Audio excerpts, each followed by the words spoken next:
গেল বছর প্রাণ হারানো হেনরি নোভাক নামের এক শিক্ষার্থীর মৃত্যুকে ঘিরে যুক্তরাজ্যে নতুন করে আবারও বিক্ষোভ ছড়িয়েছে। মঙ্গলবার প্রতিবাদ জানাতে রাস্তায় নামে শত শত মানুষ। বিক্ষোভকারীদের ছত্রভঙ্গ করতে পেপার স্প্রে ব্যবহার করেছে পুলিশ। দুপক্ষের মধ্যে ছড়ায় ব্যাপক সংঘর্ষও। আইনশৃঙ্খলা রক্ষাকারীদের দিকে ইটপাটকেল ও ময়লার ছুঁড়ে মারে ক্ষুব্ধ জনতা। গেল ডিসেম্বরে বিক্রম দিগওয়া নামের এক ব্যক্তির ছুরিকাঘাতে মারা যায় হেনরি নোভাক। পুলিশের বডি ক্যামের ফুটেজে দেখা যায় নোভাক বারবার বলছিলেন যে তাকে ছুরিকাঘাত করা হয়েছে, তিনি নিঃশ্বাস নিতে পারছেন না, কিন্তু পুলিশ তার কথা বিশ্বাস করেনি। পরে রক্তক্ষরণে মৃত্যু হয় নোভাকের। মঙ্গলবার এই ফুটেজ প্রকাশের পর ক্ষোভে ফেটে পড়ে সাধারণ মানুষ।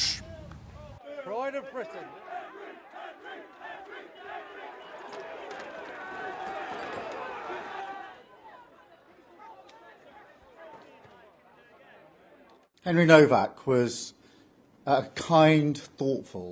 17 বছর বয়সী ছেলের বাবা হিসেবে ফুটেজটি দেখে আমি অসুস্থ বোধ করছি। Independent office for police conduct এই ঘটনার তদন্ত করছে। এখানে স্পষ্টতই কিছু গুরুতর প্রশ্ন রয়েছে, যার উত্তর খুঁজে বের করা জরুরি। বিশেষ করে বর্ণবাদের অভিযোগ এই মামলার সিদ্ধান্ত গ্রহণের প্রক্রিয়াকে কিভাবে প্রভাবিত করেছিল সেটি। Father of a 17